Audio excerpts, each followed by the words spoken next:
ఇంటికి పెద్ద కొడుకుగా ఐఎమ్ కన్సర్న్డ్, ఐఎమ్ వరీడ్. నాన్నగారికి నిన్న జరిగిన ఘర్షణలో ఆయనకి కొన్ని గాయాలు తగిలాయి. నేను Kannappa cinema post production work లాస్ ఏంజల్స్లో ఉన్నప్పుడు నాకు ఫోన్ వచ్చింది, ఇలా ఇంట్లో గొడవ జరుగుతున్నాయని. అన్నీ ఆపుకొని ముందు వచ్చేసాను. For me family first. నిన్న మార్నింగ్ దిగాను. But I'm not able to understand అది ఇంత నేను లేని ఒక 4 రోజుల్లో how did this escalate so much అని. But I hope there is some respite at the end of it. But I also request the media, మీ అందరిని కూడా నేను నా విన్నపం ఏంటంటే, మీకు ఫ్యామిలీస్ ఉన్నాయి, మీకు ఫాదర్స్ ఉన్నారు, everybody's got their own families. I request you to have a little bit of restraint. That's my only request. And నిన్న జరిగిన సంగతి, ఒక టీవీ రిపోర్టర్ ఆయనకి గాయాలు తగలడం,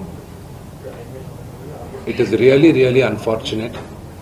ఉద్దేశపూర్వకంగా ఎవరిని హర్ట్ చేయాలని లేదు. నిన్న మీరు విజువల్స్ చూస్తే, టీవీ విజువల్స్ మీరు కానీ కరెక్ట్గా చూస్తే, గేటు పగలగొట్టుకొని తోసుకొని గేట్ ఎరగొట్టి లోపలికి వచ్చేటప్పటికి ఒక తండ్రిగా ఆయన రియాక్ట్ అయిన విధం చాలా తక్కువని నా భావన.